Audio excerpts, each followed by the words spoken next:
दोस्तों, इन्हीं दिनों Amazon प्राइम पर द फॉलआउट नाम की एक जबरदस्त सीरीज रिलीज हुई। ये बेस्ड है एक रोल प्ले वीडियो गेम की फ्रेंचाइज पर, जिसके अभी तक 9 गेम रिलीज हो चुके हैं। इनकी कहानी काफी लंबी है और वो पूरा टाइमलाइन एक्सप्लेन करना आपको बोर करने के लिए काफी होगा, इसलिए हम सीधा सीधा और आसान शब्दों में समझाते हैं। कहानी एक ऐसे समय की है जब परमाणु युद्ध के कारण दुनिया तबाह हो जाती है और बचे कुछ इंसान जमीन के अंदर रहना शुरू कर देते हैं। 100-200 साल बाद जब रेडिएशन का स्तर काफी घट जाता है, मतलब पृथ्वी फिर से जीने लायक बन जाती है, तब एक नए युग की शुरुआत होती है। अब सवाल ये है कि ये युद्ध हुआ ही क्यों? ये कहानी अल्टरनेट यूनिवर्स में है, मतलब कि काफी हद तक इस कहानी का इतिहास और हमारी दुनिया का इतिहास एक ही है। जैसे कि 1940 से लेकर 1990 तक अमेरिका बड़े बड़े खतरों से जूझ रहा था, जैसे कि पहला विश्व युद्ध, इसके बाद न्यूक्लियर वॉर का खतरा, कोल्ड वॉर। अमेरिका के लिए सबसे बड़ा सरदर्द था कम्युनिज्म। ये वो चीज है जिससे वो सबसे ज्यादा नफरत करते हैं। उनका विश्वास सिर्फ कैपिटलिज्म पर ही है। अब ये सारी बातें तो हम अच्छी तरह से जानते हैं, क्योंकि असल में ये हमारी दुनिया का ही इतिहास है। अब चलिए आपको थोड़ा सा 60 के दशक में ले जाते हैं। यह कहलाता है रेट्रो फ्यूचरिज्म का युग, डीजल इलेक्ट्रिक पर चलने वाले मशीनों का दौर। इस दौर में कदम रखते ही हम इंसानों ने काफी विकास कर लिया और आज आप देख सकते हैं टेक्नोलॉजी के फील्ड में हम कहां तक आ पहुंचे हैं। मगर द फॉलआउट कहानी का इतिहास कुछ अलग है। 60 और 70 के दशक में जो भी चीजें बनाई गई, समय के साथ उनका विकास हुआ ही नहीं, वो वहीं के वहीं अटक गए। जैसे कि ये और ये सब। हालांकि सीरीज की कहानी साल 2077 से शुरू होती है, मगर तब भी दुनिया में यही टेक्नोलॉजी है, हमारी दुनिया जैसी नहीं। इसकी बड़ी वजह ये थी कि जब 60 के दशक में परमाणु युद्ध का खतरा सर पर मंडरा रहा था, तब अमेरिका और अमेरिका जैसे बड़े बड़े देशों ने सिर्फ एक ही चीज पर ध्यान दिया, युद्ध पर। और युद्ध का सबसे घातक हथियार है परमाणु हथियार, इसलिए सभी यूरेनियम को हासिल करने में जुट गए। खैर 1960 से लेकर 2000 तक यानी 40 साल में उस टेक्नोलॉजी का विकास तो नहीं हुआ जो हमारे पास आज है, मगर उन्होंने अनंत ऊर्जा का स्रोत जरूर बना लिया था, यानी न्यूक्लियर फ्यूजन और फिजन। उनके पास होते थे न्यूक्लियर फ्यूजन रिएक्टर्स, जिससे वो अनंत ऊर्जा ले सकते थे। फिर साल 2077 में परमाणु युद्ध से पूरी दुनिया तबाह हो गई, जिसे द ग्रेट वॉर यानी महायुद्ध कहते हैं। मगर कुछ इंसानों ने पहले से ही तैयारियां कर ली थी। अमेरिका की एक बहुत बड़ी वॉल्ट नामी कंपनी ने 1000 से भी ज्यादा बड़े बड़े बंकर्स बनाए थे, जिन्हें वो वॉल्ट कहते थे। युद्ध से पहले उन्होंने अपने कई लोगों को उसमें भेज दिया। इसमें कई सदियों का राशन होता था और अनंत ऊर्जा तो वैसे भी उनके पास थी, मगर ऊपर धरती वैसी नहीं थी। फिर भी न्यूक्लियर वॉर के बाद दुनिया तो बदलनी ही थी, बंजर और वीराने में। ये सब जानने के बाद सीरीज की कहानी आपको बेतुकी नहीं लगेगी। आगे बढ़ने से पहले चैनल को सब्सक्राइब जरूर कर दे। कहानी की शुरुआत होती है पहले चैप्टर से, जो कि है अंत। साल 2077 कैलिफोर्निया में एक बच्चे का जन्मदिन मनाया जा रहा था। ये रईस लोग थे, इसलिए इन्होंने करतब दिखाने के लिए कूपर हॉवर्ड नामी एक काउबॉय को बुलाया था, जो एक जमाने में काफी मशहूर फिल्मी सितारा हुआ करता था। वहां मौजूद 2 लोगों की बातों से हमें अंदाजा हो जाता है कि कूपर का तलाक हो चुका है, जिसकी वजह से उसने सब कुछ खो दिया, अपनी शोहरत, दौलत। मगर उसकी छोटी बेटी जेनी उसके साथ है। अंदर बैठे लोग रेडियो और टीवी पर खबरें सुन रहे थे।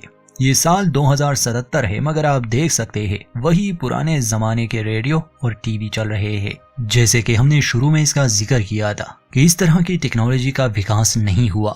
तस्वीर लेते समय उस बच्चे का पिता कूपर से कहता है कि तुम अपना वो मशहूर पोस्ट दो ना, जिसमें तुम अंगूठा दिखाते हो, मगर कूपर मना करता है। ये तंब अप वाली बात आप याद रखें, ये इस कहानी से जुड़ी है। खैर न्यूज में परमाणु युद्ध के बारे में बात हो रही थी। कूपर ने सामान पैक कर लिया था, वो जाने वाला था, मगर तभी परमाणु बम गिरना शुरू हो गए। जिन लोगों के पास अपने बंकर्स थे वो तो उसमें चले गए। कूपर अपनी बेटी जेनी को लिए घोड़े पर सवार हो जाता है और वहां से निकलने की कोशिश करता है, मगर इसका कोई फायदा नहीं, क्योंकि परमाणु बमों की बारिश थी, जिससे सब कुछ नष्ट हो जाता है। और ये सिर्फ अमेरिका में नहीं हुआ, बल्कि पूरी दुनिया में हुआ। यहां से कहानी का दूसरा चैप्टर शुरू होगा। महायुद्ध के 219 साल बाद, यानी साल है 2296, हमें दिखाया जाता है एक वॉल्ट जो कि एक बंकर है। परमाणु युद्ध से पहले ही इसकी तैयारियां शुरू हो चुकी थी। वॉल्ट एक कंपनी ने ये सब बनाया था। ऐसे सैकड़ों वॉल्ट्स अमेरिका में अलग अलग जगहों पर मौजूद है। इस समय हमें वॉल्ट 33 की कहानी दिखाई जाती है, जहां हम मिलते हैं लूसी मैकलेन से। ये इस वॉल्ट में ही पैदा हुई थी। याद रहे उस परमाणु युद्ध को हुए 219 साल बीत चुके हैं और तब से ही इंसान यहाँ जमीन के अंदर इन वॉल्ट्स में रह रहा है। बाहर दुनिया का क्या बना या अब तक क्या क्या हो चुका है, ये हम बाद में जानेंगे। लूसी की कहानी पर आते हैं, पहले इन वॉल्ट्स को थोड़ा समझना होगा। वॉल्ट 33 जुड़ा हुआ है वॉल्ट 31 और 32 से, मगर ये लोग अलग रहते थे। इनका अपना अपना काम था। अगर इन्हें मिलना भी होता तो सिर्फ खास मौकों पर, जैसे कि एक वॉल्ट में रहने वाले लोगों के जब बच्चे होते तो ज्यादातर वो कजन ही होते, इसलिए उन्हें आपस में शादी करने की इजाजत नहीं थी। तो ये अक्सर दूसरे वॉल्ट वालों को शादी का न्योता देते। ऐसे ही ये अपनी नस्ल को आगे बढ़ा रहे थे। हर वॉल्ट का मकसद और उसकी कहानी अलग है। ऐसे ही हर वॉल्ट में रहने वाले लोगों की तादाद भी अलग होगी। आमतौर पर वॉल्ट में 100 से 500 के बीच लोग रह सकते हैं और हर वॉल्ट में इतना राशन होगा कि वो कई सदियों तक चले। इसका मतलब कि अगर इन्हें जमीन के अंदर 100-200 साल और भी गुजारने पड़े तो इनके पास खाना कभी खत्म नहीं होगा और ऊर्जा की तो कोई समस्या ही नहीं, वो तो अनंत है। शुरू में हमें ये बताया जाता है कि वॉल्ट एक कंपनी का मकसद है कि वो न्यूक्लियर वॉर के बाद अमेरिका की जनता और उनकी संस्कृति को जिंदा रखे, और जब जमीन की सतह पर रेडिएशन का लेवल घट जाएगा तब ये लोग ऊपर आएंगे और नई सभ्यता की नींव रखेंगे। ऐसी दुनिया जहां शांति हो, कोई युद्ध ना हो, इंसान के लिए एक बेहतर दुनिया। ये ऐसे ही अपनी नस्लों को शिक्षा देते थे। वॉल्ट में रहने वाले लोग बहुत अच्छे होते थे, कह सकते हैं भोले वाले लोग, जो बिल्कुल हिंसक नहीं थे। ये मक्खी तक नहीं मार सकते थे क्योंकि वो इन्हें बुरा बना देता। अब ऐसी इनकी सोच थी। इसके अलावा गुस्सा नहीं करते थे, गालियां नहीं देते थे, झूठ भी नहीं बोलते थे, एक दूसरे का बहुत ख्याल रखते, हर काम मन से करते। उसूलों वाले लोग थे, बिल्कुल मासूम। इतनी तारीफ काफी होगी इनकी। तो शुरुआत होती है लूसी मैकलेन से, जो कि वॉल्ट 33 की एक सदस्य है। वो काउंसिल के सामने ये बात रखती है कि वो शादी करना चाहती है वॉल्ट 32 वालों में से किसी एक के साथ। ये सौदे की तरह है जो 3 साल में एक बार आता है। इन लोगों को कुछ राशन उन्हें देना होगा और बदले में वो अपना एक मर्द इन्हें देंगे। काउंसिल लूसी को इजाजत देती है कि वो शादी कर सकती है। वो खुश थी। अगले ही दिन शादी की तैयारियां शुरू हो गई। लूसी को वेडिंग ड्रेस दी जाती है, जिसमें पहले भी काफी औरतों की शादी हो चुकी थी। स्टेफनी हार्बर भी यहाँ इस वॉल्ट में रहने वाली एक महिला थी जो इन दिनों प्रेग्नेंट है। वो लूसी से कहती है कि मैं खुश हूँ क्योंकि हमारे बच्चे एक साथ ही यहाँ बड़े होंगे। लूसी का एक छोटा भाई भी है और चैड नाम का एक कजन भी जो लूसी से प्यार करता है, और वो उसकी शादी से खुश नहीं था, मगर नियम यही थे कि यहाँ कजन आपस में शादी नहीं कर सकते। लूसी के पिता काइल मैकलेन इस वॉल्ट के ओवरसीयर थे, एक तरह से लीडर, मगर वो सारे फैसले खुद से नहीं ले सकते थे। उसे बाकी लोगों की राय भी सुननी पड़ती थी। शादी की तैयारियां हो रही थी। हमें वॉल्ट के अंदर का नजारा दिखाया जाता है। इन लोगों ने एक बनावटी दुनिया बनाई थी। लगता था जैसे ये कोई खूबसूरत देहाती इलाका हो। ये यहाँ मक्के उगाते थे, सिर्फ वही असली था, मगर बाकी सब बस प्रोजेक्शन था। ज्यादातर लोग यहाँ जमीन के अंदर इन वॉल्ट्स में पैदा हुए थे, तो उन्हें कोई अंदाजा नहीं था कि बाहर की दुनिया कैसी है या कैसे हुआ करती थी। उन्हें तो बस कहानियां ही सुनने को मिली थी। खैर, इसके बाद ये लोग इकट्ठा होते हैं वॉल्ट 32 के सामने, क्योंकि वहां के लोग यहाँ आने वाले थे। दरवाजा खुलता है तो काइल मैकलेन उनका स्वागत करता है। लूसी उलझन में थी कि उसका पति कैसे होगा, तो जैसे ही वो सामने आता है लूसी को वो काफी पसंद आया क्योंकि दिखने में वो ठीक ठाक ही था। तो नियम के मुताबिक आज जैसे ही इन दोनों की शादी हो जाएगी, ये लड़का मॉन्टी जो वॉल्ट 32 से है अब यहाँ रहने लग जाएगा। ये और लूसी दोनों बच्चे पैदा करेंगे। ऐसे ही वॉल्ट में रहने वाले लोगों की नस्ल बढ़ती है। शादी की रस्म होने के बाद सभी खाना खाने बैठ जाते हैं। काइल मैकलेन अपना भाषण देता है, कहता है कि ऊपर धरती की हालत अब धीरे धीरे ठीक हो रही है और मुझे यकीन है कि हमारी आने वाली नस्ल जैसे लूसी और बाकी औरतों के बच्चे वहां रह सकते हैं। हमें नहीं पता वहां किन चीजों से हमारा सामना हो सकता है। 200 साल के बाद पता नहीं वहां क्या क्या फैला होगा। अशांति, दंगे फसाद, गैर कानूनी वारदातें। वहां बचे इंसानों को हमें जीने का सही तरीका सिखाना होगा। यही हमारा मकसद है। इसके बाद ये लोग शादी का जश्न मनाते हैं। वैसे तो सब कुछ ठीक ठाक ही लग रहा था। लूसी और मॉन्टी अपने नए घर में जाते हैं, कुछ समय एक साथ बिताते हैं।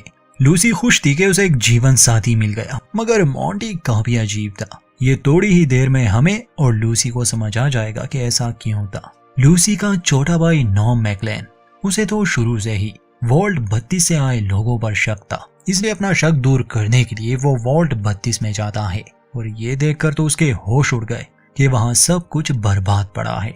जब उसे वहाँ कटी सड़ी लाश दिखी तो वो फौरन वहाँ से निकल जाता है। कोई भी वॉल्ट ऐसा नहीं हो सकता, यहाँ कुछ तो बुरा हुआ था और वो लोग जो शादी के लिए आए हैं वो बहरूपिया है। मगर तब तक बहुत देर हो चुकी थी, उन्होंने वहाँ हमला कर दिया था।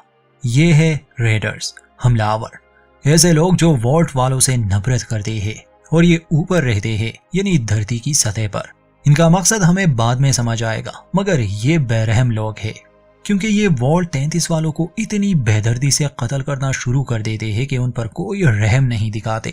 आगे बढ़ने से पहले हम एक गैजेट के बारे में बताना भूल गए थे, जो कि हर वॉल्ट में रहने वाले इंसान के पास होता है।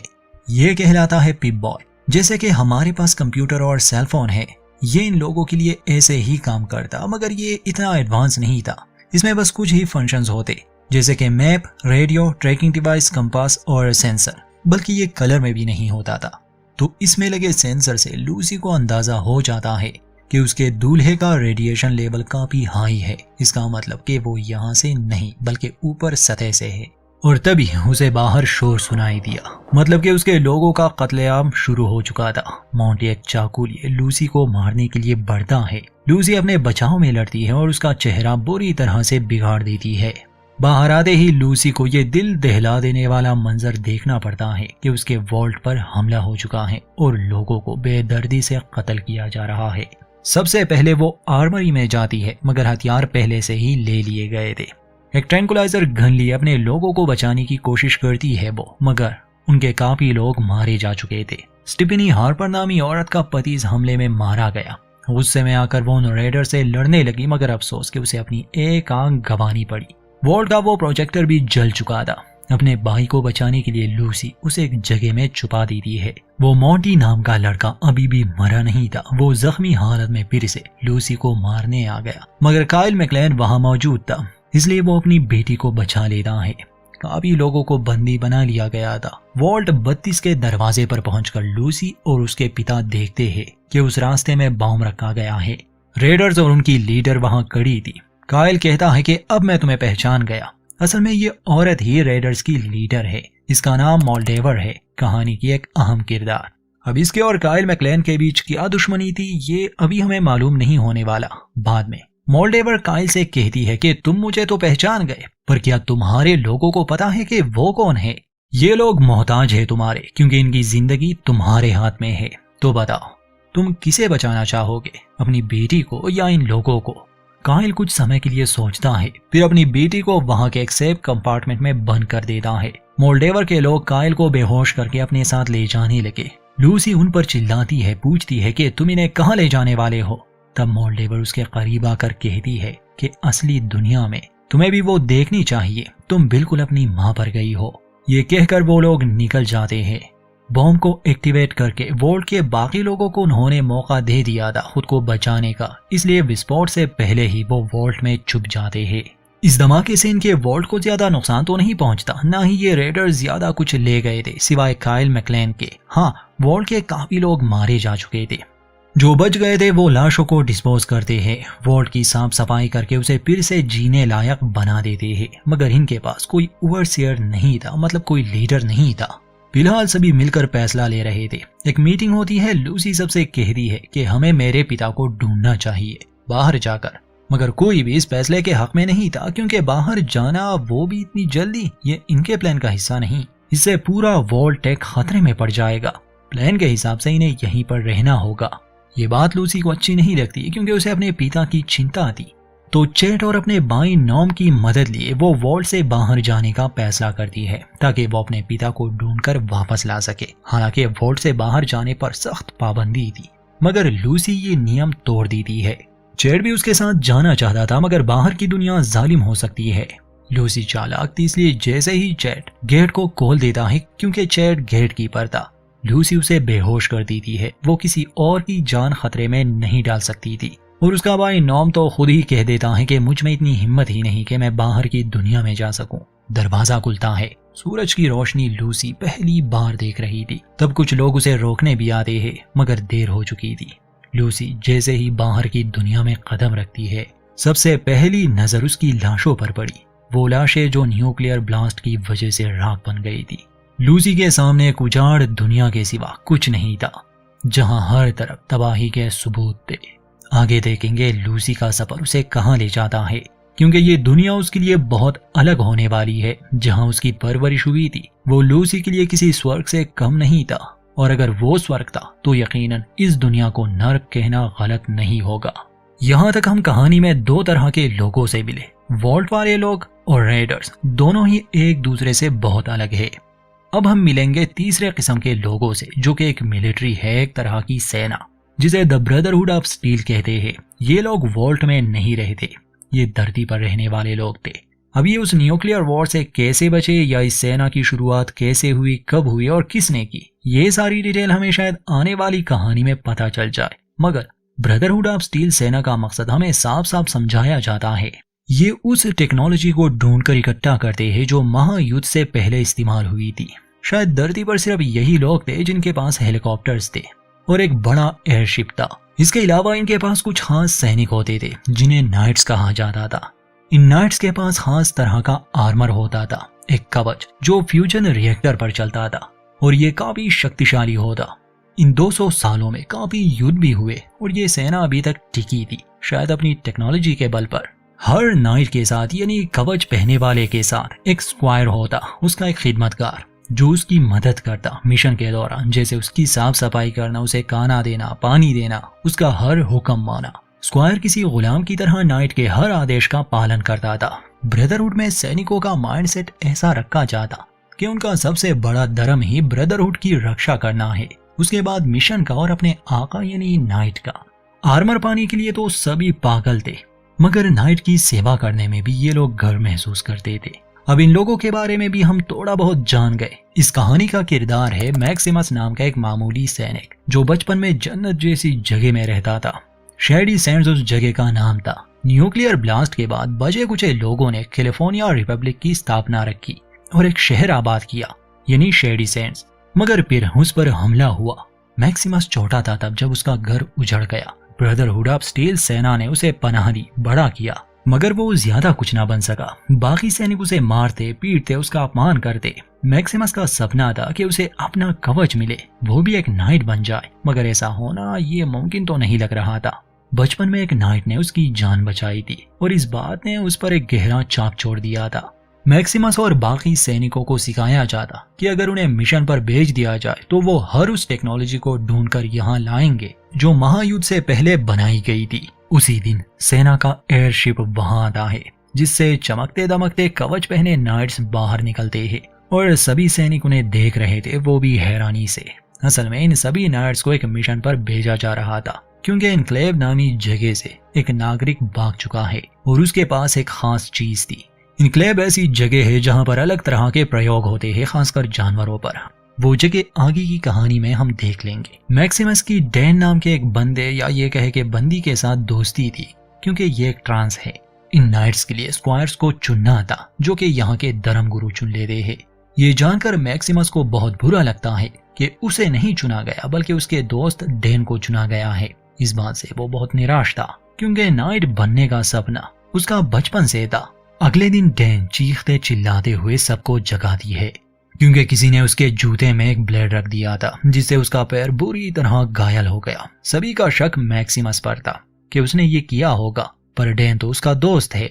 उसे धर्म गुरु के सामने पेश किया जाता है, जो उसकी सजा तय करने वाले थे। मगर मैक्सिमस अपने सफाई में कहता है कि मैंने ये नहीं किया।